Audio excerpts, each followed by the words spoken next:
Então, hoje, no dia 13 de outubro de 2022, iniciando a apresentação aqui do Plano de Manejo da área de relevante interesse ecológico, projetos, dinâmicas biológicas de fragmentos florestais, localizado no Amazonas, próximo de Manaus. A Aine vai apresentar para a gente.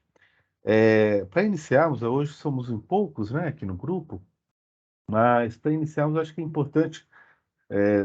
Contamos aqui com a presença do professor Zé Luiz, né, do INPA, que vai falar um pouquinho, vai se apresentar também para nós, desse histórico, né, de atuação também na área. Mas, então, eu já começo aqui me apresentando. Sou Felipe Cruz Mendonça, sou analista aqui da coordenação de elaboração do plano de manejo. Ah, esse plano de manejo da área chegou para mim em meados, finais de 2019, né? A gente vinha se organizando ele para desenrolá-lo em 2020. Veio a pandemia, tudo meio não foi possível continuar, e agora esse ano a gente está retomando e acreditamos que até o final do ano tenhamos esse plano de manejo tão aprovado. É um prazer, obrigado pela presença de todos. E pode ser, ô Daniel, por favor, agora o Maurício, o Daniel, nossos coordenadores, por favor. Fala, Maurício. Tá no mudo. Bom dia a todos. É com satisfação que eu estou aqui recebendo vocês também. Quero dar boas-vindas a todos, fiquem todos à vontade. Agradecer a Enir Salazar, que é a chefe da unidade de conservação, por ter se empenhado nisso, como o Felipe mesmo comentou agora. Isso tem muito DNA dela, e assim como também agradecer ao professor Zé Luiz, do INPA, esse apoio prestado, né, nesse tempo, inclusive com boas informações, está aí conosco esse tempo inteiro. Então, quero dar boas-vindas e fiquem à vontade de fazer qualquer observação para que esse projeto, esse plano de manejo possa realmente ser útil, né, para a gestão dessa unidade de conservação. É isso. Daniel, por favor. Obrigado, Maurício. Obrigado, Felipe, Enir, né, professor Zé Luiz. Destacar que esse é um momento importante, né, do plano de manejo, onde ele é internalizado na sede aqui do ICMBio e passa agora, então, para as análises das instâncias superiores. É um momento de que a gente olha com cuidado e carinho esse plano de manejo aqui, às vezes sugerimos algumas alterações, às vezes não. É importante, Maurício, destacar que esse plano de manejo ele foi feito ainda na metodologia antiga. Eu acho que é um dos últimos que a gente tem nessa metodologia antiga, mas analisando o processo aqui internamente, a gente achou prudente que continuasse pela construção que se deu. Então, ele está na lógica dos padrões abertos, né? E acredito que a Eni vai trazer um pouco disso na apresentação dela para a gente. Tá bom? Dito isso, Felipe, volta a bola para... Ah, o Felipe já se apresentou? Vou passar a bola para a Lilian, que está com a câmera ligada aí para se apresentar. Eu, Daniel Castro, atualmente coordenador aqui de plano de manejo. Câmbio. Bom dia, meu nome é Lilian Rangai, sou analista da Comando e boa apresentação aí para a gente, estou curiosa.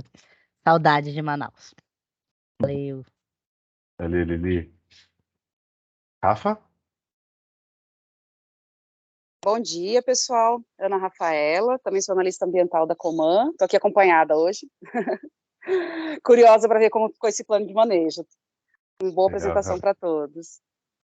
Obrigado, querido. Seja bem-vinda. Leide, né? Leidiane? Bom dia a todos, eu sou a Leide, sou técnica da coordenação de plano de manejo. Estou curiosa também para ver o plano aí. Legal, Leide. Câmbio. Bem-vindo. E professor Zé Luiz, né? Professor, se apresenta para nós, fala um pouquinho também desse histórico, né, do INPA, com relação à área, né, e o trabalho de vocês. Seja muito bem-vindo. Bom, eu agradeço primeiro o convite, a oportunidade de estar presente nessa reunião importante. Para mim é uma reunião histórica, né? A área foi criada na década de 80 e a gente não tem até hoje, não tinha, né, um plano de manejo aprovado e feito e aprovado. E aí isso era uma necessidade nossa, já há muitos anos a gente está trabalhando nisso. E um dos motivos, eu acho que também demorou tanto, é porque não tinha, até poucos anos atrás, a gente não tinha uma chefe na unidade, não tinha nenhum funcionário escalado, né, funcionalmente para cuidar da área PDBFF. E até que teve a Elizabeth foi a primeira chefe, ela ficou pouco tempo, acho que menos de 2 anos, eu não lembro exatamente as datas, e depois ela foi transferida para Brasília, e aí a Enir, que trabalhava numa unidade no sul do Amazonas, no município de Humaitá, foi transferida para cá, e a gente lutou bastante para ter a Enir junto, porque a gente queria, obviamente, ter um ponto de contato forte dentro do ICMBio. A Enir assumiu aí o posto e ficamos muito felizes, e a gente tem uma cogestão junto com o INPA, né? E eu vou te falar uma coisa, olha, a primeira experiência que eu tive, já tive experiências anteriores que não funcionaram tão bem, mas essa junção com a vinda da Enir para o time, né, local, realmente a gente começou a fazer uma cogestão. Então, existe assim uma integração orgânica assim, muito forte entre INPA e ICMBio, e ICMBio e INPA. As coisas são, a comunicação, o desempenho, todas as atividades são muito bem orquestradas por esse time. Acho que a gente tem muito orgulho disso, porque a partir daí as coisas ficaram mais fortes, né? E uma coisa, assim, na prática, que para mim resulta em um bom desempenho, é que todos os possíveis crimes ambientais, por exemplo, que a gente poderia sofrer ali no entorno ou na área mesmo, eles foram combatidos exemplarmente, assim. Então, se vocês olham no mapa, um dos únicos lugares que não tem invasão efetiva naquela região é no acesso à área PDBFF, porque tem gente cuidando, e tanto o ICMBio como o pessoal do INPA. A gente, obviamente, vocês sabem, nós não temos poder de polícia, mas a gente cuida como? A gente cuida ocupando. Todos os dias tem pelo menos alguns alunos ou pesquisadores usando efetivamente a área. Nós temos 7 acampamentos que são bases de pesquisa, na verdade, 7 acampamentos de apoio, porque se vocês já devem ter olhado, a área a PDBFF talvez ela é única no Brasil, porque ela é fragmentada, ela não é uma unidade de conservação contínua, e pelo próprio nome a gente já sabe por quê, né? Ela foi criada através de um projeto de pesquisa que estuda as consequências da fragmentação florestal, e então ela foi, os polígonos aí, que são 23 polígonos, eles foram distribuídos ao longo de uma paisagem que dá mais que 200, 300 quilômetros entre uma ponta e outra, ao longo das F3, que é uma vicinal construída pela Suframa, no distrito agropecuário da Suframa, e dentro de 3 fazendas, né? Então, o acesso nosso é através dessas estradas vicinais que dão acesso às fazendas.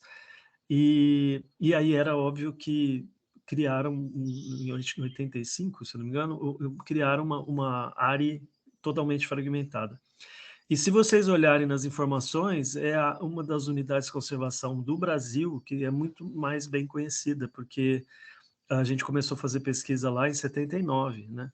42 anos de pesquisa, acúmulo de pesquisa, e assim, não tem outra, tem alguns trabalhos científicos apontando que é uma das regiões da Amazônia e Andes, vocês têm 2 grandes biomas que ocupam mais da metade da América do Sul, que tem mais informação científica associada.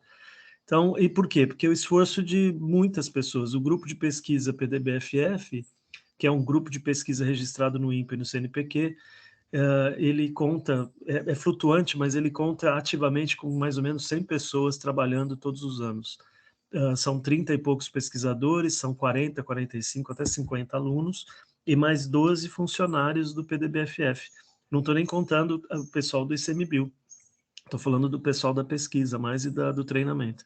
Então, é um dos lugares assim mais ativos, né? Se a gente calcula quantas pessoas vão à área todo ano, claro, repetindo pessoas, porque tem trabalhos periódicos de monitoramento da biodiversidade, são cerca de 1.000 pessoas que ocupam facilmente ao longo do ano, que visitam a área, e não é visita turística, né? A gente não tem essa questão, é trabalho mesmo, trabalho ou treinamento acadêmico científico, né? E então isso leva a crer que nós realmente criamos um ambiente de melhor monitoramento da biodiversidade que tem 42 anos em floresta tropical no mundo. Então, é uma referência mundial. E no fim, e outra informação importante para vocês saberem, é o primeiro caso também que eu conheço, que é uma unidade que foi construída através desse esforço de pesquisa. Geralmente é ao contrário. Encontra-se uma área relevante para fazer um parque ou uma unidade qualquer de conservação, e depois começam os estudos para fazer um diagnóstico da área, para saber quem ocupa, como que é e tal. No nosso caso foi ao contrário, o nosso trabalho incentivou a criação da área. E isso acho que é um caso único, eu não lembro outra unidade de conservação que foi criada às avessas, eu vou dizer assim. Mas acaba sendo interessante, porque na hora que você vai fazer um diagnóstico do que se conhece da área, a gente sofre muito, porque a gente tem que fazer um enxugamento, porque é tanta informação. Então, assim, para não ser muito prolixo, tem que resumir, né? E isso leva realmente a ser um referencial para todos os estudos de fragmentação florestal que ocorrem no mundo. Os trabalhos feitos no PDBFF são citados no mundo inteiro, e é publicado por ano cerca de 45, 50 artigos em revistas de alta relevância, né? E virou uma referência muito grande para quem trabalha com fragmentação florestal no mundo, tem que ler a literatura produzida pelo grupo de pesquisa. E o outro orgulho nosso, só para vocês saberem também, é a formação de jovens cientistas, né? A cada ano a gente está formando através de cursos de campo, ou por receber esses alunos ou alunos ou formados recentes para ter o treinamento dentro da área. Então, eu não quero me estender mais, mas espera aí que sumiu minha imagem aqui, gente. Vocês estão me ouvindo? Estamos ouvindo sim, então, professor. Tá. Sumiu aqui para mim, mas tudo bem. Então, e aí, só para terminar, desculpa, eu fiz uma apresentação um pouco longa, mas eu sou professor dentro dos cursos de pós-graduação do INPA, na área de ecologia e na área de botânica. Dou aula há muito tempo e minha especialidade é trabalhar com as consequências da floresta, as consequências da fragmentação da floresta sobre as árvores, principalmente. Eu sou um ecólogo botânico, eu diria isso. E estou aqui para ajudar, tá? Fiquem à vontade, se vocês precisarem de alguma outra informação, está aqui para dar. Um abraço a todos, obrigado. Muito bom, professor, legal essa contextualização. E ajudou muito a Eni, né, Eni? E já fez uma bela apresentação aí, eu acho que Sim, muita ele coisa já aqui. falou metade, eu vou ser bem rápida. Eni, e encheu sua bola, hein? Se apresenta Olha então para todo mundo. obrigada, Zé. De- Eu só tenho a agradecer, foi parceria muito boa trabalhar com o Zé Luiz e com o pessoal, todo o pessoal do INPA também, muito prazeroso. Se apresenta então, Eni, é você agora e depois tem a Biane, né, que chegou agora também, da unidade. Tá, então, eu sou Eni Salazar, eu estou da área IPDS já no 2011, final de 2011, eu considero 2012 como o ano que eu entrei, e venho desde então batalhando para tornar a área, assim, uma área das mais bem implementadas aqui da Amazônia, torná-la bem efetiva mesmo como unidade de conservação federal. Esse é o nosso objetivo aqui. Eu sou engenheira florestal, tenho mestrado em ciências florestais e mestrado em Earth System Science também, ciências florestais. Acho que também tem essa coisa de eu ter sido do INPA, né? Desde a minha graduação, eu trabalhei no INPA, fiz mestrado no INPA e depois saí, fui para a Califórnia, passei alguns anos na Califórnia fazendo doutorado, que eu não terminei, né? Mas, enfim, aí voltei e passei no concurso do IBAMA, aí fui para o sul do Amazonas, lá para a Fulana do Jatuarana. Rafaela foi minha chefe, a Lilian também já conheço, algumas pessoas já conheço. Aí, bom, enfim, é isso. Aí, no resto, é só trabalho.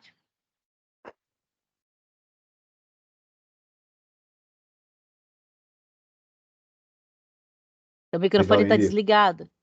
Eu percebi agora. Legal, Eni. Ó, a sua ligação ainda está um pouco pastosa. Hora ou outra, a sua voz dá uma derrapada. Mas já está bem melhor, viu? Então, eu vou chamar agora a Biane para depois a gente começar a apresentação. Biane, seja bem-vinda. Obrigada, eu sou a Biane, recém-chegada à área PDBFF, sou técnico ambiental, também engenheira florestal, assim como a Eni, mestre em ciências florestais e ambientais. Estou me ambientando nesses últimos 3 meses aí, conhecendo, e realmente a internet aqui falha muito, então esperemos que a Eni consiga apresentar sem maiores problemas. Legal, Biane. Então você já vai. Você é Vem dessa para cá? leva, né? De novos analistas, novos técnicos, né? Novos servidores, não é isso? Isso. Sou, mas a equipe Legal. da Coman já conheço a maioria, já participei de oficinas com vocês. O seu nome não é estranho, não. Eu acho que o pessoal deve conhecer aqui mais. Seja bem-vinda, viu? Obrigada. A Eni disse que vem para cá, para o meu lado. Olha, eu acho que talvez funcione, hein? Se de repente uma ligação ficar aí do prédio, talvez Isso, melhor. melhore. Vai lá, Tá, Ini, enquanto eu coloco aqui a apresentação, tá bom? beleza, vamos ficar de duplinha aqui. Não, a gente não tá. Pronto, já estou aqui, eu e Biane. Talvez até o volume esteja melhor. Está desligado o teu microfone, Felipe. Vocês estão vendo a apresentação? Estamos. Legal, então. Eni, você tem Ah, aquele tempinho que a gente conversou, tá bom? E, não tá. enfim. Ai, por que do fone? Peraí. Ai, meu Deus, o que é isso? Aqui. Vem a apresentação? Sim, pode. Só tirar aqui do fone de ouvido, Felipe, só um instante. Tá bom. Eu vou apagar meu vídeo aqui também. Pronto. Legal. Eni, então você tem aquele tempo que a gente conversou e aí a gente vai. A ideia é que você faça agora uma apresentação da unidade, né? Complementando aí o que o professor Zé Luiz trouxe, e também contar um pouco desse histórico, né? De elaboração do plano de manejo, tá bom? Sim. A palavra é bom. sua. Beleza. Então, já me apresentei, né? Eu sou Eni Salazar e estou chefe dessa área de relevante interesse ecológico, Projeto Dinâmica Biológica de Fragmentos Florestais, que é a área IPDB-FF. Próximo. Então, a primeira chefe foi a Elizabeth, que foi chefe 25 anos após a criação dessa unidade de conservação. Eu fui a segunda chefe, entrei em novembro de 2011. Temos aqui a outra servidora, que foi a Leonísia, mas ela veio de passagem só. Ela ficou de fevereiro até dezembro de 2016. E hoje nós temos a Biane, que é engenheira florestal, que está como técnica ambiental da área PDBFF. Próximo. Então, para a gente falar da área PDBFF, do processo de criação dessa unidade, a gente tem que retomar aquele processo da teoria da biogeografia de ilhas. Foi na área PDBFF, que surgiu na década de 70, né? Então, foi na área PDBFF que surgiu essa ideia de se testar essa aplicabilidade da teoria de geografia de ilhas, né? E dessa relação entre espécie e área que foi utilizada para planejamento das unidades de conservação. Essa teoria foi da biogeografia de ilhas, do MacArthur e do Wilson, de 1976. Próximo.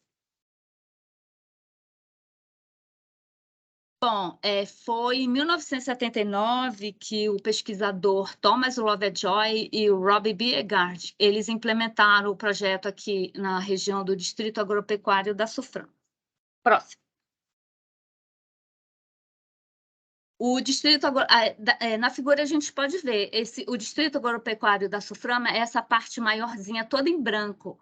A área e PDBFF são esses vermelhinhos que você pode olhar aqui. Então ele conversou com os fazendeiros, os proprietários dos lotes que eram imensos, né? E para iniciar o projeto de fragmentação florestal. Próximo.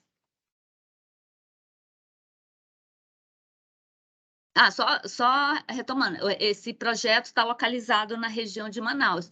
Rio Preto da Eva, que, se eu não me engano, ainda nem existia quando foi implementado esses fragmentos florestais, tá bom?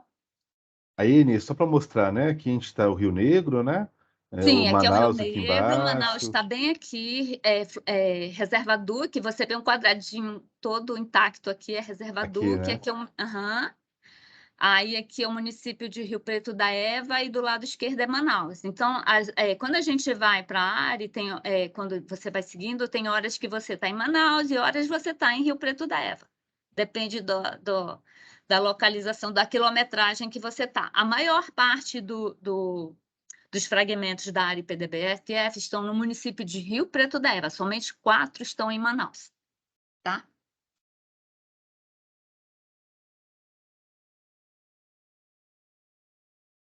Então, acho que o Zé já falou, a gente tem como característica de estudo, temos áreas isoladas, polígonos florestais isolados e não isolados, de floresta contínua, né? De 1 hectare isolados, nós temos 5, não isolados 3, de 10 hectares são pareado, né? 4, 4, de 100 hectares, 2, 2, e temos 2 de 1.000 hectares e uma área de controle. Próximo. Então, a ARI foi criada por esse decreto presidencial de número 91.884, de 5 de novembro de 1985. Esse decreto é interessante, porque ele já estabelece que a administração e a fiscalização da área seriam exercidas por 3 instituições diferentes, né? Temos, no caso, hoje, o ICMBio, em articulação com o INPA e WWF americano. Próximo.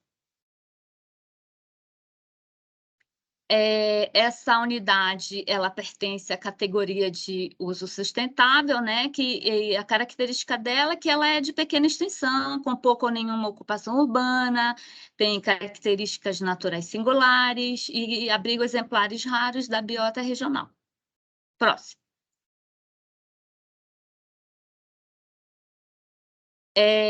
O objetivo é manter esses sistemas naturais, no caso, os polígonos florestais, né? Que são de importância regional, local, e regular o uso administrativo dessas áreas, compatibilizando com os objetivos da conservação da natureza. E o principal objetivo da área IPDB-FF é a pesquisa científica.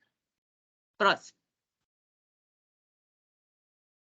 Bom, ela de importância, ela é muito importante mundialmente, ela é reconhecida por seus estudos sobre os impactos da fragmentação de florestas tropicais, ela também integra o sítio Ramsar Rio Negro e também ela faz parte da rede do programa PELD do CNPq. Próximo. Ela também está inserida como uma das 237 áreas importantes para a conservação de aves do Brasil, né?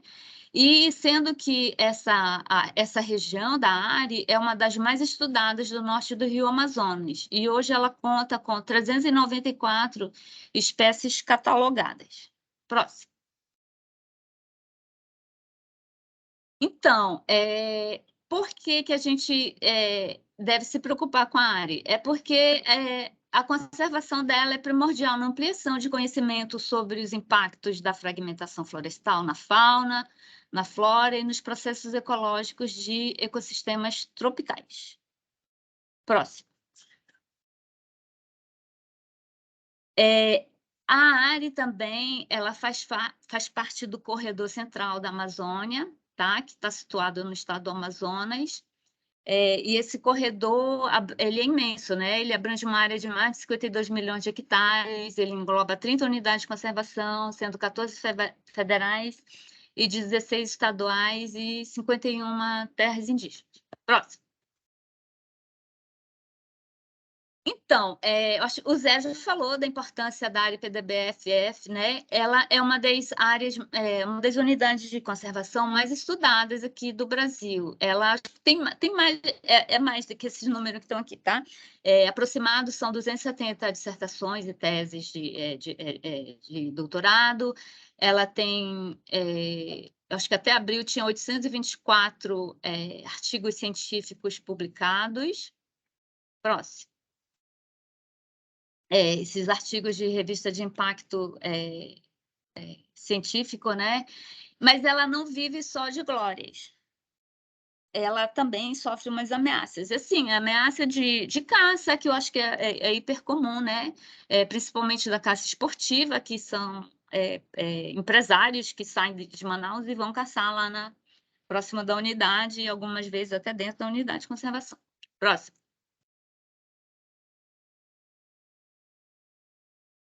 E aqui a gente vê a unidade em 2001 e 2021. A gente vê que o desmatamento está assim, chegando mais próximo, mas a gente vê que a unidade continua intacta. Ela não foi desmatada, a gente cuida bem, a gente está cuidando principalmente aqui embaixo. Não sei se você vê na parte de cima 2001 e ali Dimona, onde está escrito Dimona, onde é o acampamento da Dimona, tem uma setinha do lado esquerdo embaixo. Aqui é uma estradinha ilegal que está chegando lá perto da unidade, mas a gente já conversou aqui, e essa estrada aqui vai ser fechada, e aí para tentar resguardar a unidade de invasão aqui. Mas essa atualmente é a maior ameaça que a gente tem, essa estrada ilegal aqui, nessa área aqui, onde estão localizados os 4 fragmentos na região de Manaus. Próximo. Então, esse aqui foi uma tentativa em 2016 também de processo de grilagem de terra, né? Foram colocadas, foram divulgadas no meio ilegal, né? Que a SUFRAM estava dando lotes, e aqui se encheu de plaquinha de loteamento, mas o ICMBio, com a ajuda da Polícia Ambiental, a gente conseguiu resguardar essa área, e ninguém mais, depois disso, não houve mais nenhuma tentativa de processo de invasão nessa região aqui, não. Então, está tudo na paz agora. Próximo. Então, esse daqui era essas tentativas aí nas F3 que houve. E tinha todo mundo era sítio da família, sítio Canto dos Pássaros, era assim, sítio de todo mundo, mas isso aí a gente já conseguiu controlar. Próximo. Aí aqui é continuação. Essa aqui já é lá onde tem aquela estrada ilegal. Essas fotos aqui foram tiradas lá na estrada ilegal, tá? Esses aqui são desmatamentos lá próximo à estrada ilegal, não são ali naquela região de Manaus. Mas algumas áreas já foram abandonadas e outras estão ainda em estágio de ocupação, mas eu acho que em breve a Polícia Federal está atuando conosco, muito em breve essa área já vai ser desocupada dos invasores. Próximo. Então, aqui é o bufferzinho da unidade, são os 3 quilômetros, né? Então, a estradinha chegou perto, mas ela não é muito boa, então, pessoal, a estrada para em algum momento aqui, próximo a essa região daqui do buffer, dessa nuvenzinha aqui mais escura aqui embaixo. Aí não tá bem ruim para lá, não segue mais.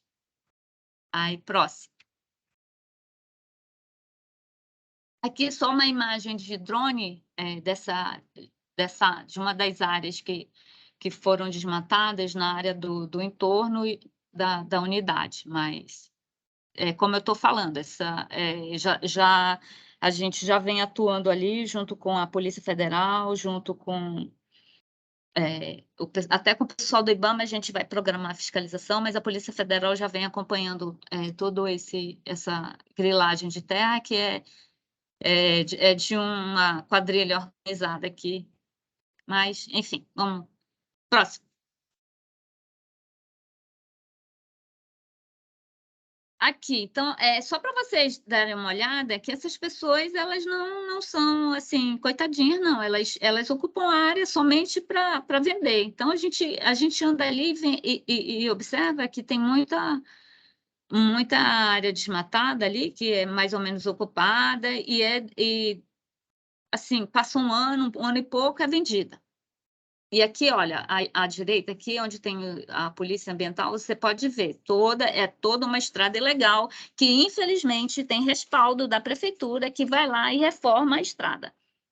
Isso aí é uma coisa também que tem que se apurar, junto com a Polícia Federal. Próximo.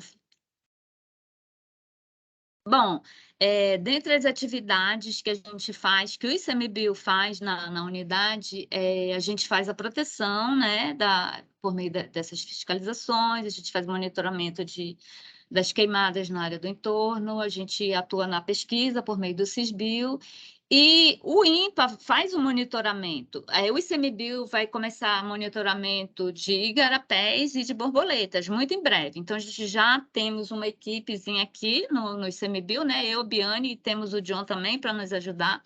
E a gente vai iniciar o nosso projetinho de monitoramento da unidade. Nosso conselho consultivo ficou um pouco parado depois da pandemia, né? E também com essa demora do plano de manejo, mas ele já está se reerguendo e vamos dar andamento nele, vamos já renovar. E outra coisa que a gente trabalha e que eu acho bastante interessante é o voluntariado da unidade. Eu vou falar um pouquinho mais lá na frente. E a gente também trabalha com educação ambiental, mas é uma educação ambiental que eu diria que é mais... Atualmente, ela é mais de palestra para a universidade, mas a gente não quer mais só isso. A gente quer uma educação ambiental mais voltada para a região dali de Rio Preto da Eva, para a escola de Rio Preto da Eva, para os moradores de Rio Preto da Eva. Então, eu e a Biane, a gente está planejando umas atividades via rádio, via palestras, ou vivência também, tá? De educação ambiental. Próximo. Agora, rapidinho, a gente vai fazer o resgate do processo histórico da elaboração do plano de manejo da área IPDB-FF. Próximo. Então, como eu falei, a Elizabeth já estava aqui. Elizabeth que iniciou a estrutura do plano de manejo, e eu dei continuidade. Então, eu pensei, bom, a gente já está com uma estrutura do plano de manejo, a gente tem que formar o conselho consultivo. Independentemente de plano de manejo ou não, a unidade precisava de um conselho consultivo, e ele foi formado em 2015. Próximo. E aí, como eu falei, infelizmente, a gente não tinha muita representatividade de órgãos não governamentais. Tivemos poucos, e ali na região, quem atua mais são instituições do governo federal. Então, a gente tem o INPA como parceiro também, tivemos a SEMA, o IBAMA, a Secretaria lá de Rio Preto da Eva, do Meio Ambiente de Rio Preto da Eva, e temos 8 ou 9, nem lembro mais, acho que são 9 representantes do Conselho Consultivo. Próximo. Aí aqui foi a nossa primeira reunião no processo de elaboração do plano de manejo. Próximo. Aí aqui a nossa segunda reunião, já estava a Leonísia, né? Então, pode passar. Então, esse diagnóstico da área foi todo elaborado em parceria com a coordenação do PDB-FF INPA, né? Toda a informação, não foi preciso fazer nenhum levantamento em campo, não foi preciso fazer nada assim, que fosse buscar informação. A gente tem muita informação. Temos informação para dar e vender. Essas informações, elas foram produzidas em décadas de pesquisa, né? E foram desenvolvidas que foram disponibilizados lá pelo INPA, por meio do PDB-FF INPA. Então, próximo.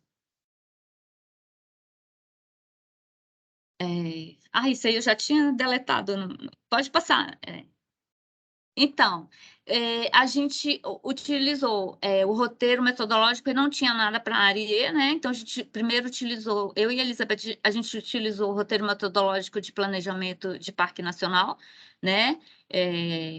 e reserva biológica e estação ecológica, por isso que ele era longo, bem descritivo, o Felipe fez uma filtragem, né, de um monte de informação que a gente tinha. E depois eu conversei com a Lourdes, e ela já meio que deu uma filtrada para que ele se adequasse nesse roteiro metodológico para elaboração de plano de ARIE, plano de manejo de ARIE. Né? E a gente, como base, a gente utilizou alguns planos de manejo das unidades da Amazônia aqui, que estão aqui no nosso entorno, tipo, como, por exemplo, o Parque do Jaú, né? Próximo. A gente fez essa consulta bibliográfica, né, que estava disponível para a ARI, são mais de 800 artigos publicados em revistas nacionais e internacionais. Temos as dissertações de mestrado e doutorados todas arquivadas lá no PDBFF, temos na biblioteca do INPA também, e temos também o zoneamento ecológico e econômico do Distrito Agropecuário da Sussurama, que é muito rico esse zoneamento, é bastante interessante. Próximo. E eu e o Zé e mais outros pesquisadores, a gente reuniu várias vezes, né, para discutir. Então, tudo que foi feito foi feito em parceria, tá? Então, toda a parte de zoneamento, de proteção, de estratégia de gestão para você foi sempre discutida como a gente faz com a gestão. Então, andou sempre juntinho essa parte aí. Próximo.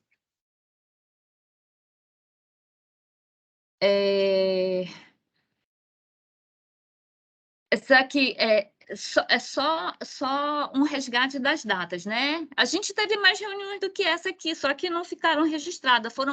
Algumas reuniões foram informais e a gente não registrou nem foto e nem ata, mas as principais foram essas aqui. Dia 28 de junho, dia 8 de março e a terceira em 2018, e temos essa do Felipe, que vai ser apresentada mais na frente. Próximo. Na primeira reunião, a gente falou da situação do plano de manejo, que já estava bem gordinho, né? Mas precisava mexer mais algumas coisas. Falamos do programa voluntariado e resolvemos implantar o programa voluntariado na unidade. Falamos também sobre o zoneamento da zona de amortecimento da área PDBFF, que foi muito cobrado lá no dia da reunião, e também falamos sobre planejamento, isso é sempre falado, planejamento sempre falado, e renovação do Conselho Consultivo da área. Próximo. Então, deixa eu só falar do programa de voluntariado, que é bem interessante aqui. O programa, ele é muito bom e ele é muito competitivo, vem muita gente querendo fazer voluntariado na área PDBFF. Mas a gente observou uma coisa muito interessante, é que a maioria das pessoas que vem de fora. A gente divulga bastante aqui, mas a gente nunca consegue, assim, muito raro ter voluntário daqui, só quando já é tipo alguma pessoa que já específica para fazer aquele tipo de trabalho. No mais, quando é bem aberto mesmo, não conseguimos voluntariado aqui de Manaus, só de fora. As pessoas pagam passagem, elas se mantêm aqui, o campo, o INPA PDBFF, INPA, eles têm, a gente tem os alojamentos, os acampamentos, e eles não gastam nada lá. Eles, tem café, almoço, janta, lanche, tudo lá, tudo por conta. Então, mas eu achei bem interessante essa coisa do voluntariado da área. Eu percebo assim que e eu percebo assim que as pessoas, a grama do vizinho é mais verde, né? Então eu percebo que dão mais valor ao que é de fora do que o que a gente tem aqui. Próximo. Então, aqui são duas meninas que vieram fazer voluntariado aqui na área PDBFF, foi assim, elas adoraram aqui. Então, a gente chama o voluntariado aqui, porque a gente quer divulgar mais a unidade de conservação, a gente quer que essas pessoas que visitem a área, que trabalhem com voluntariado, que elas divulguem mais. Então, a gente pensa que a população pode atuar não só com pesquisa, mas na parte de comunicação, na parte de educação ambiental e outras atividades. Próximo. Essa aqui eu vou passar meio que batido, porque isso aqui foi até em 2017, a gente até a Ana está aqui, né? A Rafaela, que eu até contactei ela e o pessoal ficou querendo saber sobre a zona de amortecimento, mas isso aqui a gente não vai falar agora. Pode passar. Pode passar. Então, a última reunião que nós tivemos foi comandada aqui pelo Felipe, né? Foi em abril deste ano, 2 dias de reunião, foi em abril deste ano, e a gente conseguiu pegar, não pegamos todos os conselheiros, mas pegamos uma boa parte. Então, aí o Felipe pode até falar dessa reunião que teve, tá? O objetivo foi referendar, ajustar o material elaborado até 2017, a gente incluiu alguns itens, né? Recursos e valores da UC e a análise crítica do plano de manejo. Aí, próximo. Aí, aqui o plano da oficina, né? Do planejamento do primeiro dia, do segundo dia. Aí foi a abertura, o histórico. E aqui uma fotinha. Eu queria deixar assim, registrado aqui a minha fotinha aqui com Thomas Lovejoy, a nossa última reunião em grupo com Thomas. Ele está aqui do meu lado, esse senhorzinho aqui, muito famoso, muito gente boa, que eu vou guardar sempre no meu coração, porque era um homem tão importante, muito importante. E na hora, toda vez que eu mandava uma mensagem para o Thomas, ele me respondia quase que instantaneamente. Ele lia e já respondia na hora. Eu tenho muito carinho por ele e no final do ano ele vai ser homenageado lá na área PDBFF. O Zé Luiz pode falar mais sobre essa homenagem que vai ser feita na área PDBFF para o Thomas. Obrigada. Desculpa. Legal, Inê. Legal, obrigado, viu? Professor, você falou, você chamou o Zé Luiz, você quer falar, professor? Alguma complementação? Breve complementação nesse momento? Não, bom, na verdade, ela falou dessa homenagem porque o Thomas, infelizmente, faleceu, né? No dia 25 de dezembro do ano passado, no dia de Natal, e a gente tem uma série de homenagens sendo feitas ao longo do ano. E só para vocês entender a importância da área PDBFF para o Thomas, primeiro, ele foi um dos grandes motores de criação da unidade lá na década de 80. Ele criou o projeto 79 e depois, na década de 80, uma grande missão dele foi, através de muita articulação política, criar a área PDBFF. E ele tem tanta relação, ele vinha todos os anos, às vezes 3, 4 vezes por ano para cá, e a relação dele era tão forte que um dos pedidos dele no leito de morte era que as cinzas dele fossem jogadas no Brasil, lá no PDBFF. Ele queria 3 lugares. O Encontro das Águas, entre o Rio Negro e os Solimões, a Torre das F2, que é um lugar que ele ia muito, uma torre de observação, e dentro da unidade, uma das unidades, que é o quilômetro 41, que é onde ele trazia os doadores, né? Porque o PDBFF ele é mantido por doação, né? Então, só para vocês entenderem que ele não queria que as cinzas dele fossem jogadas nos Estados Unidos, que é o país da nacionalidade dele, né? A importância dele era muito grande. E uma outra complementação que eu vi na apresentação da Enir, que era importante falar, ela mostrou ali os dados de abril, provavelmente, de número de artigos publicados, estava acho que 824, uma coisa assim. Hoje em dia está 852, quer dizer, a gente tem 3, 4 publicações importantes cada mês, né?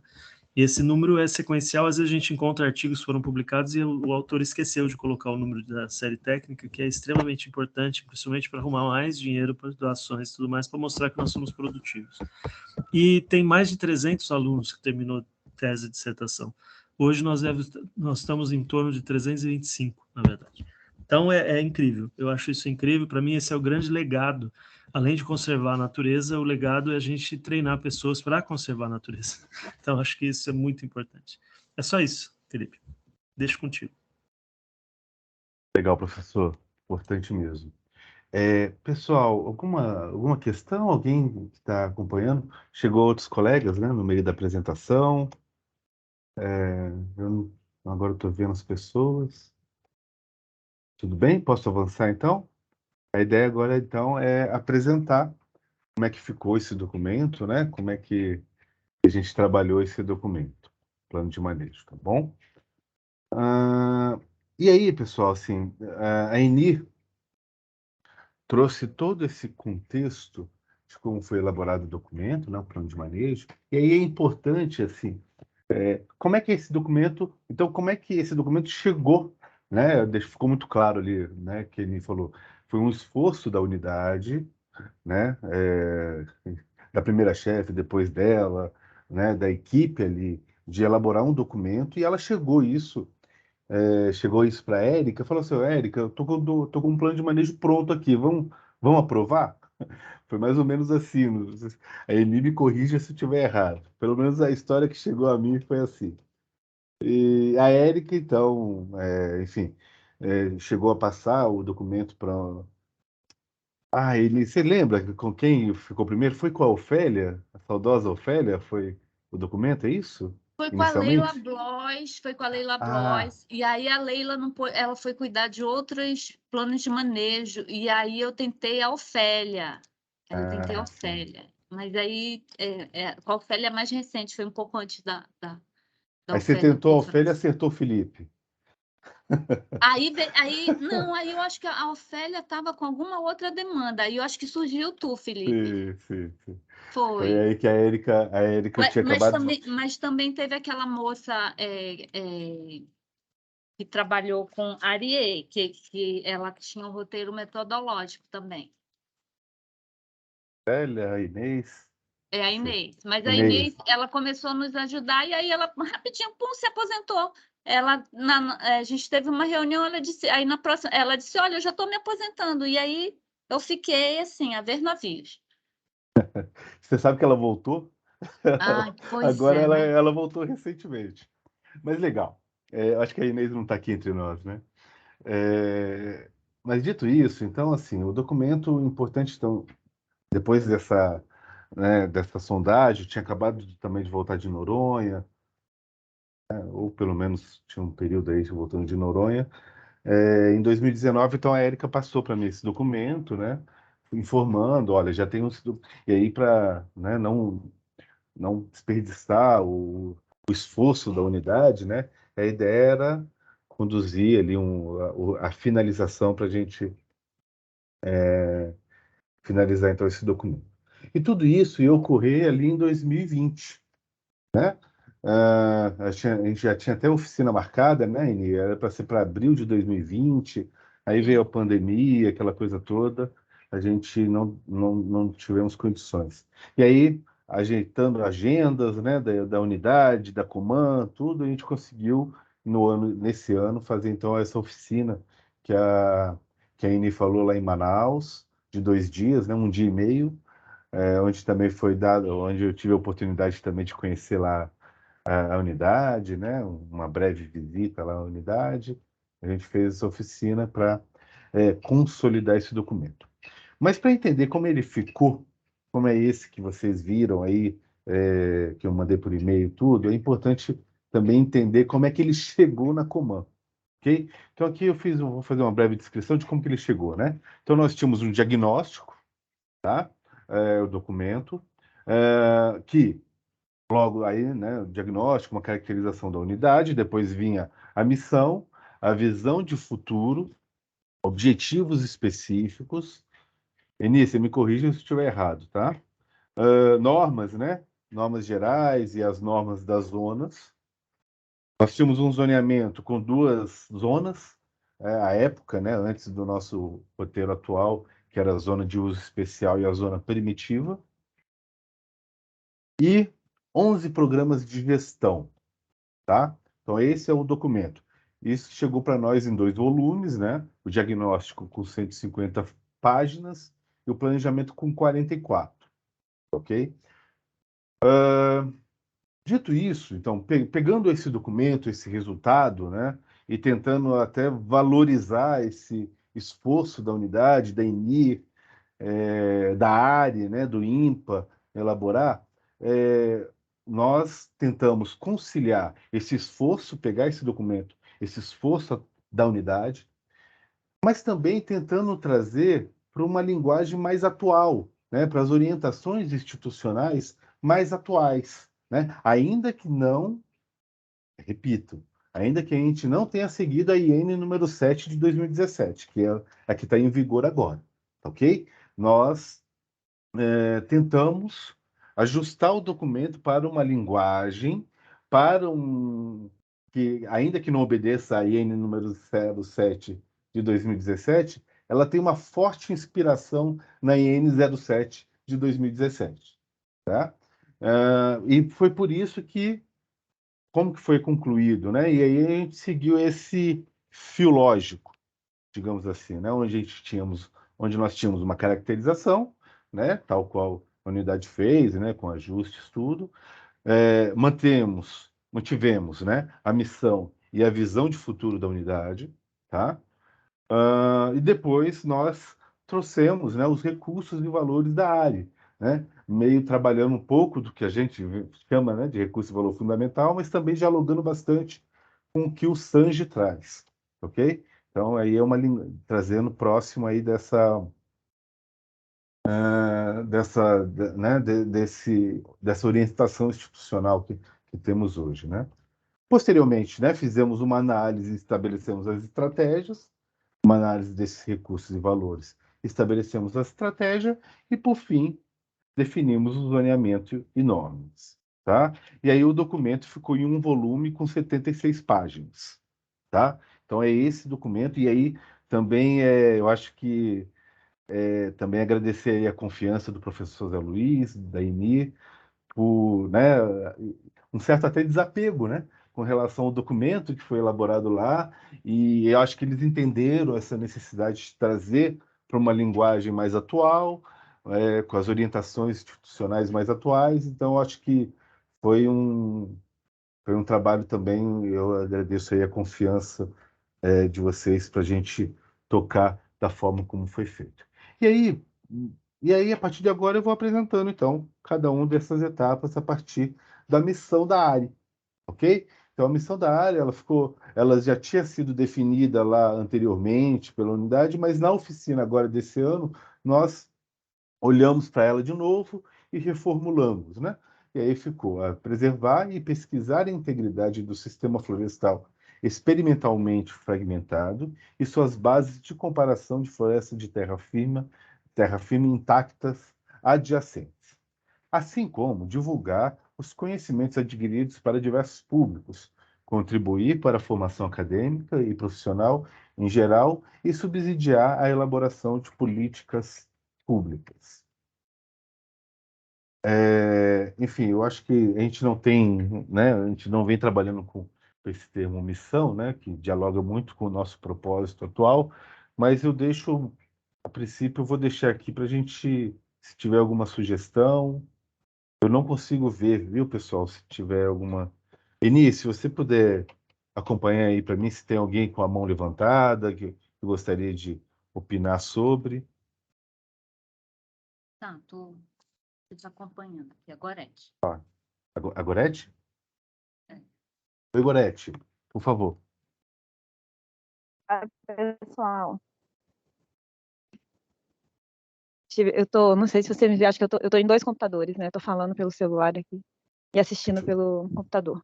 Estou te ouvindo bem. Primeiro, bom dia, eu cheguei um pouco atrasada. É um prazer poder rememorar, né, essa unidade que eu conhecia bastante tempo atrás. Ver o Zé Luiz, que está aí, Zé Luiz que eu não vejo há tanto tempo. Vi seus cabelos brancos aí, Zé. Né? Pois é, né? Os meus também, ó, estão mesclados. Bom te ver, Gorete. Vou te ver. Saudades.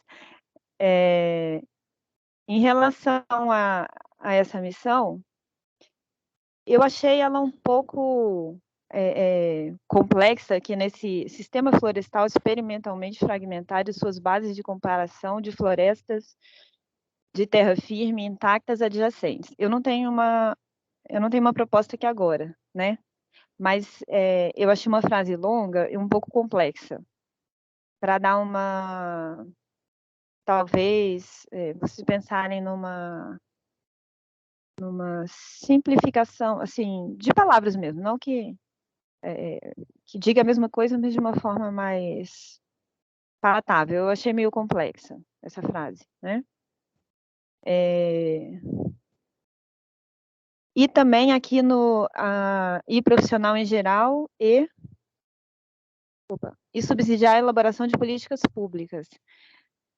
Talvez falte aqui nesse elaboração de políticas públicas o foco das políticas públicas, né? Porque não é políticas públicas de forma geral. Não é políticas públicas de, enfim, de saúde, ou né? De saúde, tudo, porque analisando assim, o foco de pesquisa do PDBFF, aí eu realmente não sei como que está atualmente, né? Se está muito amplo, se está mais focado, enfim, mas eu creio que os subsídios não estejam disponíveis para políticas públicas, qualquer tipo de política pública, né? Então, talvez valha a pena especificar aqui que tipo de política pública. É isso. Câmbio. Legal, Gorete. Obrigado aí pela sua colaboração. Enir, eu estou anotando aqui o que a Gorete passou, mas também acho que é importante se você, e aí junto com a Biane, a gente também está anotando. Tá bom. Tá, peraí, desculpa, esqueci de falar uma coisinha aqui. Esse assim como, ele, na verdade, teria uma vírgula aqui, né? Eu sei que a frase fica muito grande, vocês tentaram quebrar, mas o assim como, ele teria que ter uma vírgula, não um ponto. Ele não poderia começar a frase com assim como. Acho que vale a pena também avaliar Eu acho que essa questão não sei se gramática. Legal, Gorete. Acho que não sei se o professor Zé Luiz lembra que quando a gente estava definindo essa redação, a ideia é assim, terra firme intactas adjacentes, vírgula, divulgando os conhecimentos adquiridos para os diversos públicos, mas aí acabou que definiu-se ali para fazer uma segunda frase, né? Foi o Felipe, você lembra? Foi uma discussão de meia hora, mais ou menos, para chegar aí. E isso foi, viu, Gorete? Isso sem criticar os teus pontos, são bem relevantes, mas isso foi muito elaborado, foi muito modificado e foi muito brigado para ser assim. Eu concordo que pode ser simplificado, olhando de novo, né, revendo isso, mas ao mesmo tempo, geralmente quem lê planos de manejo são pessoas que têm conhecimento técnico, né? Então acho que daria também para ter um entendimento. Mas, claro, sempre uma crítica bem-vinda e pode simplificar. Eu lembro que a gente simplificou, a gente complicou, a gente simplificou de novo, foi nessa conversa de meia hora que saiu esse texto. Ô Zé, a nossa luta, a nossa missão aqui na Coman é que o plano de manejo ele passe a ser lido por diversos públicos, né? Pois né? A gente tem essa missão. Acho que a gente não chegou ainda, mas a gente tem essa missão. A gente tem essa utopia, né? Mas eu entendo. Mas tá. Eu acho que talvez seja muito técnico-acadêmico, né? E realmente pode afastar algum tipo de público. E não só o plano de manejo, né? Porque, assim, uma coisa é ler o plano de manejo, uma outra coisa é que a missão esteja estampada na própria unidade, né? A ideia é que tenha lá um pôster da missão, né? Nos locais da unidade, em qualquer folder e tal. E aí, sim, isso seja divulgado. É que é curioso, né, Gorete? Nosso público de visitação é o público mais técnico do mundo, né? A gente não tem visitação aberta, né? E as pessoas que visitam, eles já estão acostumados com esse tipo de informação. Mas eu concordo, eu não vejo problema nenhum. Se puder simplificar, a gente simplifica. Aí é com vocês, realmente. Acho que tem mais alguém com a mão levantada, Biane. Isso, eu concordo com o Gorete, porque do jeito que tá, parece que são duas missões diferentes, não é? Uma tem a ver diretamente com a outra. A gente pensa depois num textinho aí que junte as duas e que não se perca nada. A gente pode simplificar tirando assim como com a palavra e, simplesmente, né? Floresta intactos adjacentes e divulgar os conhecimentos adquiridos. Simplesmente assim. Aí ficaria só uma frase imensa. E pode simplificar o preservar e pesquisar a integridade do sistema florestal. A gente quis deixar experimentalmente porque a origem do PDB-FF é experimental, ele não foi criado espontaneamente, né? Ele foi realmente planejado criação com um experimento de paisagem, né? Mas poderia ficar assim, preservar e pesquisar a integridade do sistema florestal, preservar e pesquisar a integridade dos fragmentos florestais e as florestas de terra firme intactas adjacentes. E aí vem outro E, divulgar os conhecimentos adquiridos para diversos públicos. Bom, tá. E as políticas públicas, pode pôr políticas públicas ambientais, alguma coisa assim. Beleza. Eu acho que ficou claro, então. Eu não sei se alguém levantou a mão mais, pessoal. Mas eu acho que ficou um pouco claro, né? Como que a gente precisa aí dar uma melhorada nessa redação, né? Equipe, Eni, Biane e professor. Então a gente vai depois dar uma melhorada. Eu anotei aqui, a gente está gravando a reunião. Eu acho que o que o senhor traz, professor, eu acho que já é o começo. Gostei ali do início, como o senhor falou agora. Então dá para a gente melhorar bastante essa redação, então. Tá bom? Posso passar para frente? Sim. Maravilha. A visão de futuro da unidade. Então, é manter a integridade da área PDB-FF e sua referência na pesquisa científica relacionada à fragmentação florestal, ao funcionamento de florestas tropicais e na formação de profissionais. Então, é quase que uma visão para manter o que a gente já tem hoje, né? Então, entende-se que a gente já está numa situação interessante, né? Importante para esse contexto, que a ideia é manter que essa referência, né? Como como a unidade é hoje. Pelo menos é assim que entendi. Pessoas, alguém? Uma consideração? Não seria interessante também colocar de efeitos climáticos, não só a fragmentação florestal, porque também tem muitos alunos já trabalhando e estudando tanto a fragmentação florestal quanto o efeito climático, né? Eu não sei se cabe aqui. Quem está falando é a Eni? Foi Eni, Sim, né? sou eu. Sou Tá, eu, só Zé. para entender que você está com o nome da Biane. É Tá. porque ela não sabe, eu não sei como tirar a mãozinha dela aqui. A gente está tentando tirar a mãozinha, aí não consegue, tá? Olha, O que tu acha, Zé? Eu acho que não é necessário, sabe por quê? Daqui 10 anos vai ter outra moda. E, assim, toda década tem uma moda, sabe?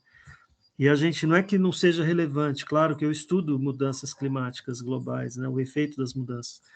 Eu acho que não precisa, porque quando você fala em funcionamento de florestas, é sob qualquer outras modificações possíveis, né? Então, se for questão climática, deveria estar embutido aí dentro, senão fica muito específico.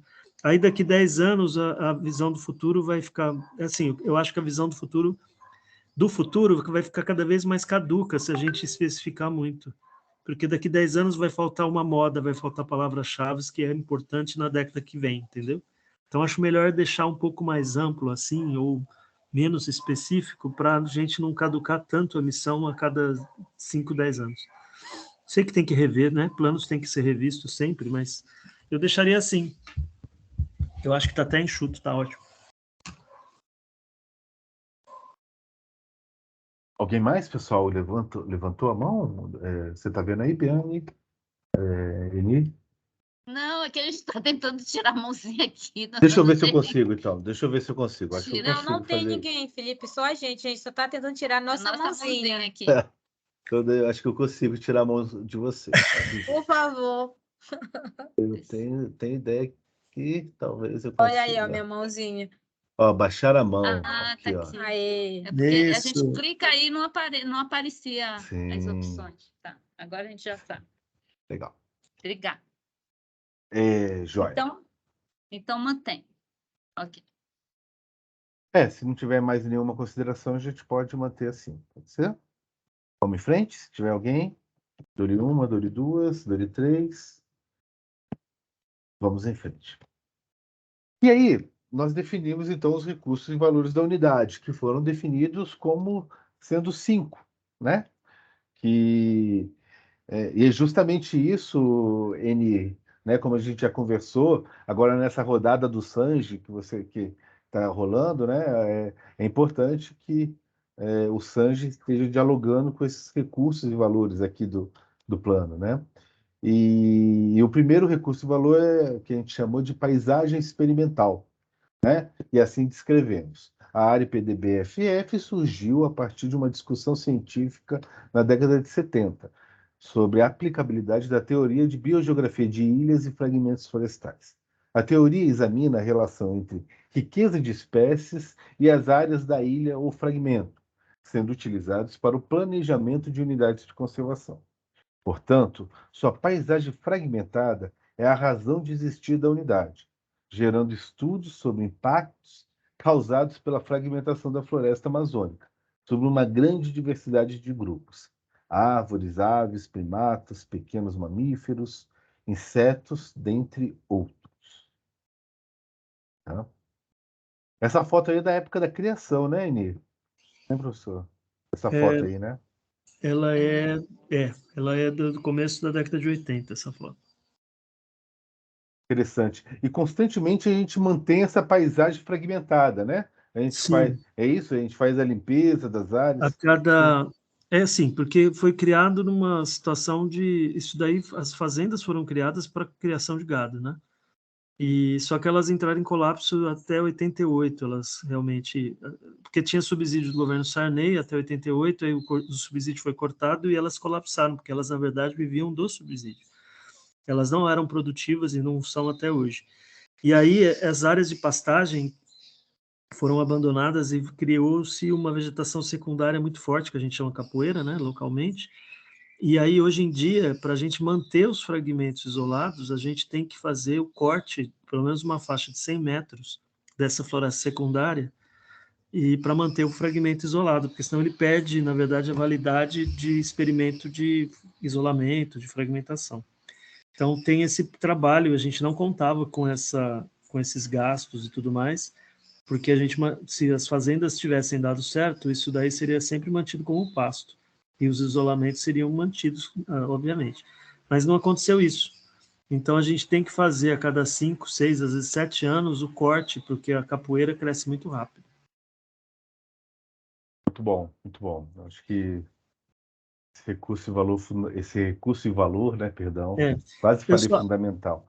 Ô, Felipe, eu tenho uma sugestão de mudança de palavra aí no texto que me incomoda, uma palavra aí, que é bem ali, ó, a teoria examina a relação entre riqueza de espécies e a área da ilha ou fragmento. Em vez de riqueza, eu colocaria número de espécies. Riqueza é uma informação, é uma tradução errônea do inglês, na minha opinião, e que eu não concordo. Para mim, riqueza está associada com economia, não com uma ecologia, nesse caso. E é o número de espécies, simplesmente, não é riqueza de espécies. Okay. Esse termo está errado. Tá. Eni, você está anotando aí, né? Então. Tá tudo anotado. Estamos beleza. Anotando, temos 2 anotadores aqui, eu e Biana. Então, trocar riqueza por número de espécies. Dito isso, pessoal, alguém da plenária aí gostaria de colocar alguma questão? Eu não estou vendo, tá? Alguém levantou, Eni? Não? Não. Então tá, jóia. Não. Vamos em frente, então. Recursos e valores. Acho que dialoga também muito com a questão que você colocou lá, Eni, que vamos te falar mais à frente, né? Com a ZA. Né? Então, quando a gente tem essa paisagem experimental como recurso e valor, né, muito importante para a unidade, a gente dialoga necessariamente com a zona de amortecimento, né? Mas depois a gente conversa sobre. Depois, outro recurso e valor é o monitoramento florestal, né, que recebeu a seguinte redação. Muitas das pesquisas de longo, médio e curto prazo da área têm como componente principal o monitoramento da biodiversidade em áreas de floresta primárias afetadas pelo processo de fragmentação florestal e áreas intactas adjacentes. A unidade possui o maior conjunto de dados fitodemográficos em áreas de floresta tropical do mundo, com 42 anos de estudos e monitoramento, o mais longo registrado na Amazônia. Tá? O monitoramento ambiental foi considerado um recurso e valor. Alguém levanta a mão, alguma sugestão? Dou-lhe uma, dou-lhe duas, dou-lhe três. Vamos em frente então. Tudo bem?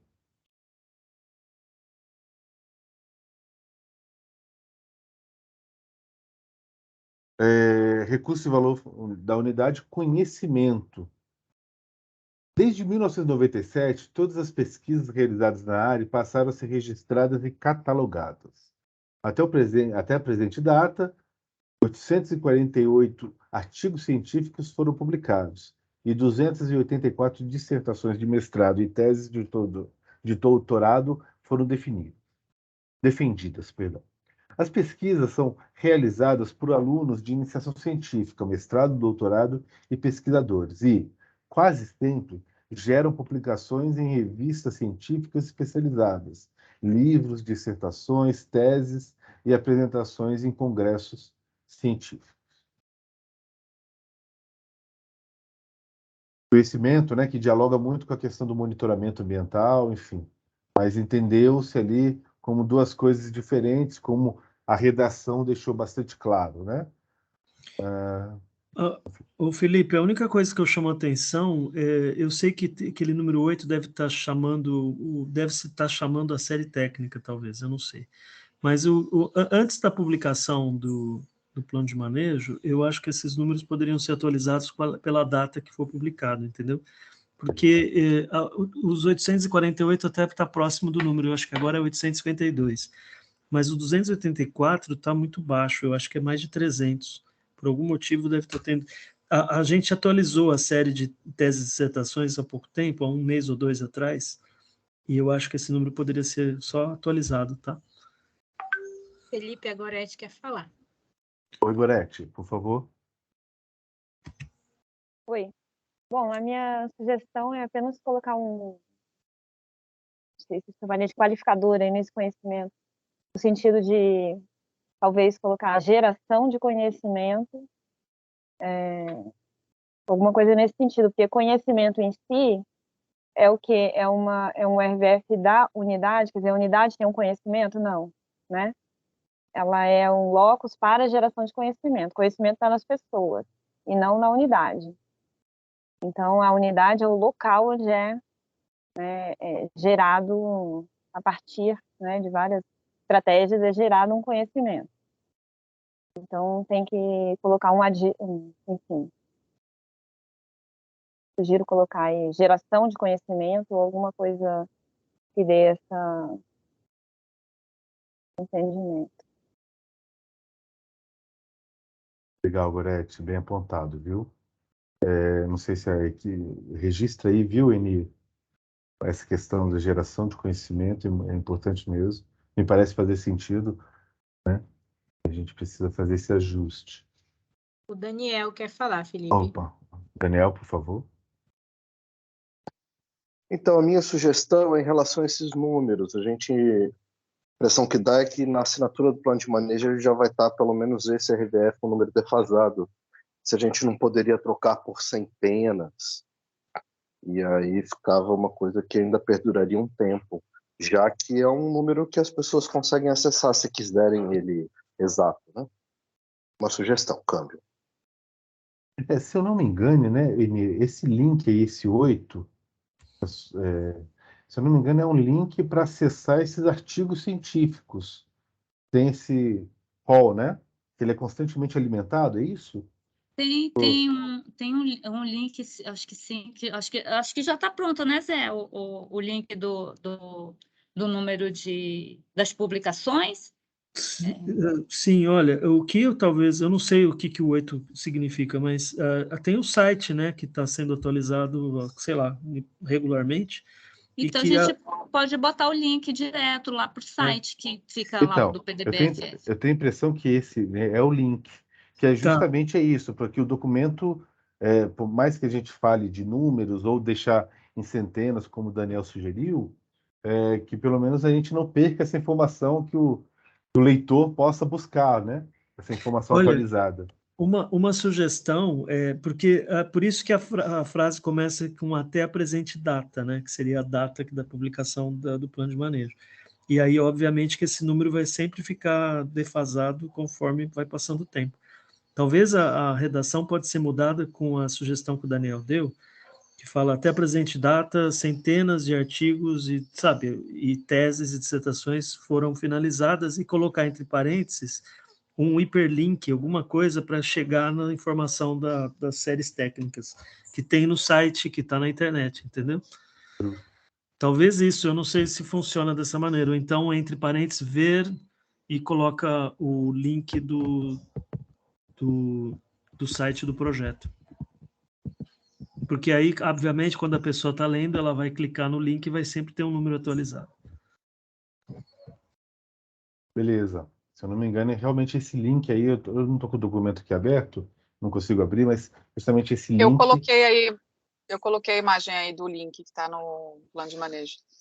Ei, Júlia, você aí, obrigado, querido. Eu vou copiar aqui o link e ponho aí para acessar. Então, é o link de fato do site. Ótimo. Obrigado, Júlia. Aí, ó, isso aí, beleza. Então, eu acho que a redação pode ser adaptada.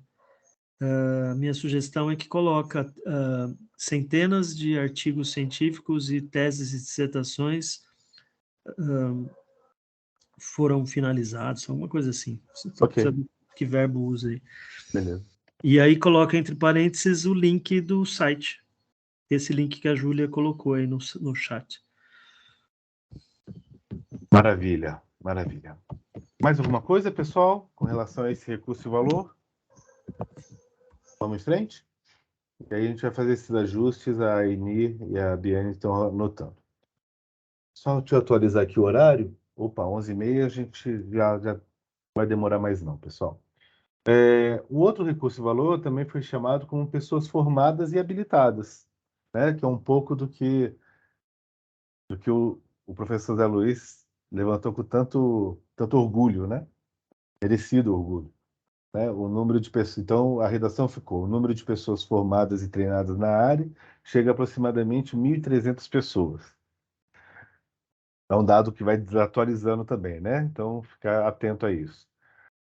As informações geradas nos estudos sobre fragmentação florestal são repassadas aos diferentes setores da sociedade com o objetivo de transferir conhecimento para favorecer a conservação e o uso racional dos recursos florestais.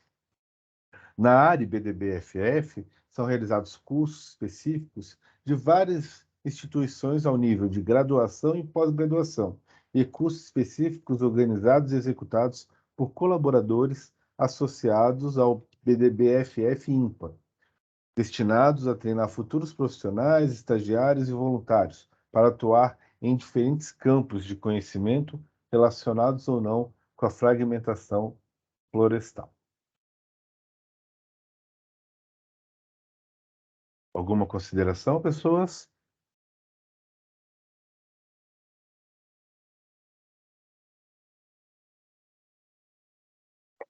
Felipe, eu vou na mesma linha, já que a gente já está na casa dos milhares, né? Muito legal o dado e milhares de pessoas formadas. Legal. E aí só cresce. Legal. Na mesma linha anterior, né? Então, chega a milhares de pessoas, ponto. Né? Maravilha. Eni e Biane anotando. Mais alguém? Vamos em frente?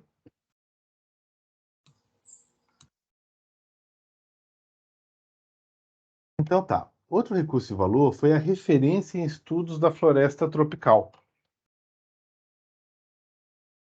né, que fala, né, que a área IBDB-FF é conhecida mundialmente por seus estudos sobre os impactos da fragmentação de florestas tropicais. Ela vem servindo como modelo para estudos similares em outras regiões tropicais. Os resultados desses... Nossa, tem muito estudo, né? Os resultados desses estudos contribuem na compreensão dos processos regionais e globais, dos efeitos de mudanças climáticas na estrutura, no crescimento, na composição de espécies e na relação desses efeitos para a conservação de espécies de árvores. A unidade funciona como um laboratório vivo para a realização de diversos estudos, pois contém parcelas em área com árvores marcadas, mapeadas e identificadas. Esse mapinha aí eu peguei de um site que, pesquisando, acho que o professor deve conhecer, foi fruto de um artigo de vocês, Sim, mostrando um pouco é desse um mapa. Achei. artigo que mostra a influência como os trabalhos publicados no mundo todo citam os trabalhos produzidos no PDB-FF. E quanto maior o círculo, maior a importância, né? E em relação à produção de cada um dos países. Destacadamente nessa faixa tropical, né? Não poderia ser diferente. Tem várias informações importantes nesse mapa. Uma é que, obviamente, a nossa influência é maior para estudos feitos na área tropical, mas também em outros países, né? Por exemplo, o círculo dentro dos Estados Unidos é pequeno porque a produção dos Estados Unidos é a maior do mundo. Então, mesmo assim, existe uma influência nossa também nos trabalhos publicados ali, por pesquisadores ali. Deve ter na Rússia, né? Tem em todo Japão lugar. ali.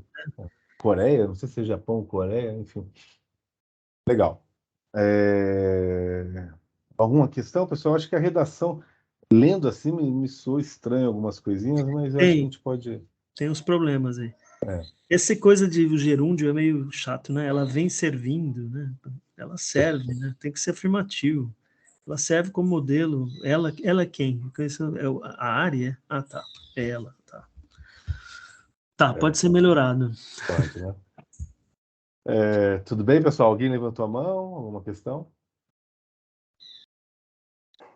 E assim, é isso, né, pessoas? A gente está num público muito destinado, né? Muito da pesquisa, tudo, então é natural que os recursos e valores da unidade elas refletem muito esse ambiente acadêmico, né? Um ambiente da pesquisa científica, né? Então, por isso que a gente vê várias questões, né? Como transferência de conhecimento, pessoas formadas, geração de conhecimento, monitoramento, enfim. Então tem muito disso, né?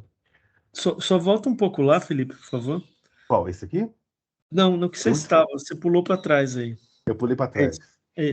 O que eu colocaria aí A paisagem experimental? Perdão. Era onde estava. Onde que estava? Não, vai mais um. Vai mais um? Naquele mapa. Justo. Isso aí. Que é nesse ponto que a gente está discutindo agora, né? O que eu gostei, porque alguém falou antes que deveria colocar a citação de efeitos de mudança climática, essas coisas, aqui fala, né? Os resultados dos estudos contribuem na compreensão dos processos regionais e globais. Eu entendo que é muito voltada para um público acadêmico, mas através dos resultados obtidos nas pesquisas desse público acadêmico, que pode ser feito, primeiro, mostrar os efeitos de tais mudanças e mostrar como pode ser melhorada a situação. Então, é uma referência importante, né? Porque esses estudos todos, acadêmicos e científicos, eles podem ser traduzidos para o público político, por exemplo, e é o que se faz dentro das conferências internacionais do clima e tudo mais, né? Que é onde joga lá para os líderes mundiais, olha, vocês estão detonando, nós estamos detonando e vocês não estão fazendo nada. A gente está fazendo a nossa parte em subsidiar prováveis mudanças que devem ocorrer, senão a gente está ferrando o planeta. E aí é uma questão que entra dentro da política, do ambientalismo e tudo mais. Então, eu acho que está correto deixar dessa maneira, né? E o que eu acrescentaria aí que eu acho importante lá no final, pois contém parcelas, tem que pôr a palavra permanentes, tá? Porque a gente só faz monitoramento de diversidade quando a coisa é permanente. E esse é um dos grandes trunfos da área, né? que é onde tem as parcelas permanentes mais antigas da Amazônia. Tá? Legal, professor. Equipe, tudo bem? Anotamos? Depois a gente pode Estamos passar anotando aqui direto, Felipe. Pode deixar. Eu e Biane, escreventes. Legal.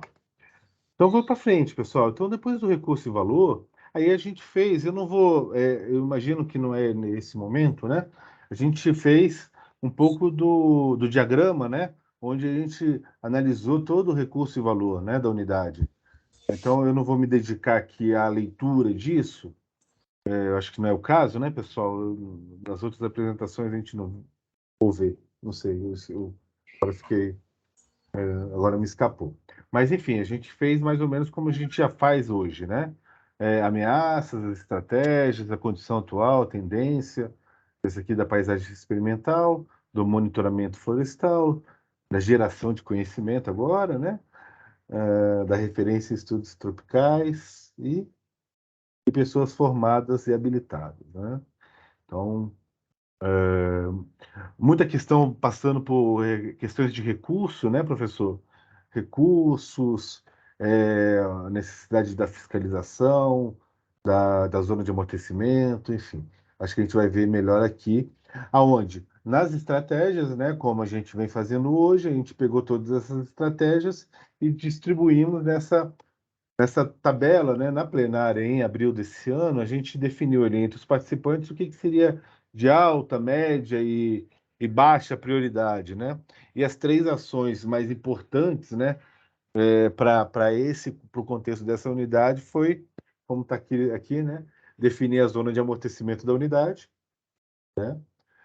Cada um votou, tá? Cada um tinha os presentes na oficina, cada um tinha 2 votos.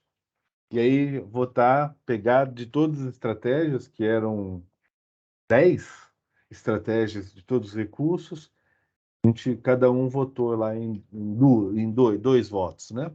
E aí definiu como as estratégias de maior prioridade, a definição da zona de amortecimento, aumentar as parcerias com aporte de recursos financeiros, né? E aí dialogando muito com esse cenário atual de cortes de recursos na área de ciência, né? Então isso vem trazendo muita preocupação, né, lá para o INPA, principalmente, e fortalecimento das atividades de proteção da unidade, tá? Fiscalização e monitoramento. Então, incentivar a criação de linhas de fomento também foram definidas, estabelecer estratégia de comunicação e marketing, né, e divulgação da área e seus resultados, alinhamento e fortalecimento das relações interinstitucionais com União, Estado e municípios, incentivar o programa de voluntariado, ampliar protocolos de segurança, né, como os pesquisadores, né, programa de capacitação para as atividades associadas ao monitoramento, estabelecer uma estratégia de visitação técnica e educativa na unidade, tá? Então essas foram as atividades dos planejamentos, né, das atividades necessárias para a unidade como prioritárias, tá? Tudo bem, pessoas? Alguma consideração, equipe? Tem a Gorete que quer falar. Diga, Gorete, por favor.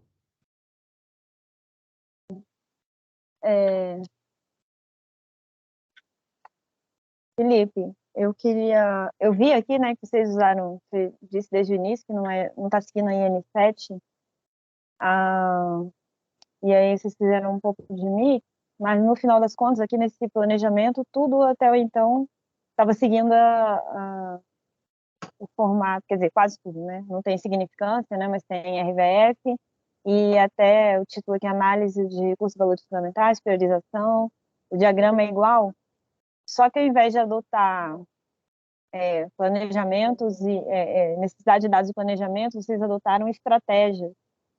Aí eu queria entender por que vocês não seguiram já que estavam seguindo tudo, por que não continuaram seguindo, né, a metodologia, porque se tem algum ganho, né, em falar em estratégias e não em necessidade de dados de planejamento. Como vocês avaliaram isso? Então, Gorete, assim, é isso, né? Na verdade, a gente tentou se inspirar bastante no roteiro atual e na IN atual, mas também tomando um cuidado de deixar bastante claro que não é aquilo, né? Até para a gente não fazer um balaio de gato, né? Enfim, tanto é que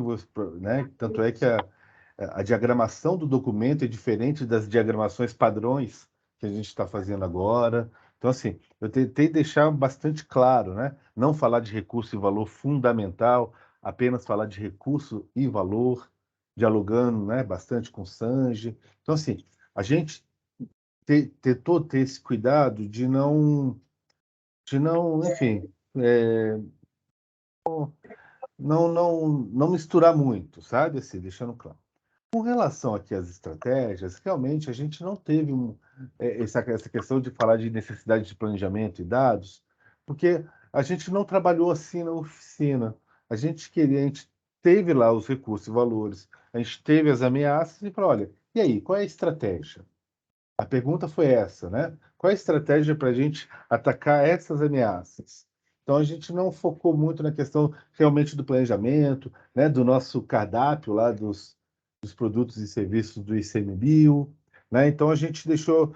a ideia aqui era, olha, ok, talvez agora no próximo passo, realmente dialogar, ó, definir a zona de amortecimento, né? Isso é um serviço, talvez, do ICMBio, não sei se a palavra é serviço, enfim, aquelas coisas que a gente está amadurecendo ainda, né? Se é um plano, se é enfim, é um processo, né?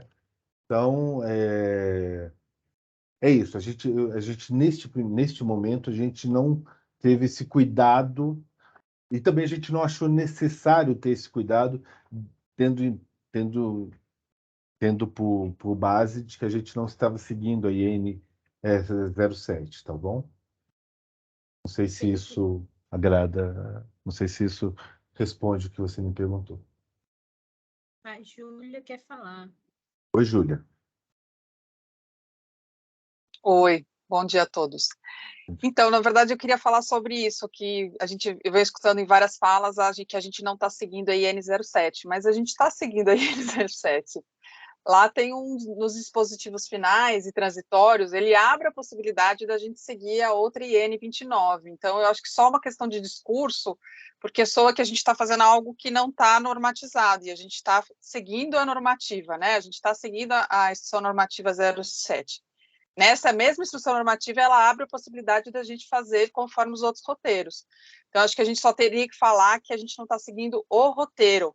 É uma bobagem, mas eu acho que, pelo menos no meu ouvido, estava soando bastante estranho a gente não estar seguindo a IN 07, e sendo que isso está sendo seguido. É só uma mudança no discurso que eu estava aqui um pouco aflita com isso, tá? A gente está seguindo, acho que vocês seguiram a IN 07, porque tem esse artigo 15º, né, o artigo 15, que ele abre a possibilidade para seguir outros roteiros, principalmente em planos de manejo que já tinham iniciado. É só isso. Boa lembrança, Júlia. Faz sentido o que você está falando. Realmente, o que a gente não está seguindo é o roteiro, né? É o novo roteiro. Bom, valeu, bom toque. Alguma questão aí? Enir, Liane, alguém levantou? Não, agora já está tudo ok. Pessoas, e aí, por fim, a gente definiu, depois, né, da análise dos recursos e valores, da sua priorização, tudo, a gente definiu o zoneamento, que é um zoneamento bastante simples, né? São duas categorias, e aí a gente bebeu do novo roteiro, né? Inclusive nas cores aí, as cores estão bebidas, né? Então, e aí a ideia é essa, né? Dos 23 polígonos, grande parte, tudo praticamente é zona de conservação, tá? E aí tendo só ali a base, como é que chama essa base? Enir, me lembra? Desculpa. Quilômetro 41. Quilômetro 41. A base do quilômetro 41. As outras bases da unidade ficam fora dos limites, né? É somente esta base que está dentro dos limites da unidade. E aí que foi chamada, que tem 1,30 hectares, né? que foi chamada de zona de infraestrutura. Ok? Ô, Felipe, Oi, Zé? posso complementar? Por favor, Zé. Eu só queria, para quem não conhece, eu acho bom explicar um pouquinho melhor, porque parece muito estranho, né? Essas decisões. Mas é que, como o Felipe falou, todas as zonas de infraestrutura, com exceção dessa área do quilômetro 41, ela fica fora da área IPDB-FF. Toda a área de acampamento, com exceção desse, fica no entorno mesmo. E dentro dos polígonos, obviamente, não tem nenhuma zona de infraestrutura, porque os polígonos fazem parte daquele parcelas permanentes que eu citei minutos atrás. Então, por isso que ficou um zoneamento, assim, para quem não conhece, parece bem esdrúxulo, mas confie, é por aí mesmo, né? Todas as polígonos de pesquisa que tem ali, elas são zonas de conservação, que tem que ser mantidas como elas estão, e a única zona de infraestrutura que tem dentro de uma das unidades é essa que está em vermelho aí, que é onde está o acampamento do quilômetro 41, que fica dentro da área IPDB-FF. Na verdade, essa área, né, professor, ele é até menor do que isso, né? Ali no, se a Ela é gente menor, se a gente for pegar na imagem, veja se faz sentido o que eu vou falar, professor. Se a gente for pegar na imagem, a área que a base ocupa mesmo, não dá 500 metros quadrados, né, talvez. Não dá. É uma clareira ali, e acho que a gente incluiu a trilha da estrada até lá, talvez. Então, incluímos a trilha e deixamos uma área para um eventual, ainda que não sejam os planos atuais, né? Mas que eventualmente amplie-se essa área, a gente já tem aí uma zona que possa abarcar, né? Isso. E aí, pessoas, é o seguinte, as normas das zonas, né, conforme estabelecido pela Coman. Então, a gente pegou todo o trabalho feito pela Coman de releitura, né, das normas do roteiro metodológico e trouxemos para cá, basicamente, as mesmas normas. E aí eu não trouxe para apresentação, porque geralmente a gente traz o que diverge, né, da nossa do nosso roteiro, né, das nossas orientações. Então, como não diverge, então eu trouxe só para vocês darem essa visualizada, ok? O fim é o fim. Acho que é isso. Equipe, alguma questão? Não sei se levantaram a mão, deixa eu dar uma confirmada.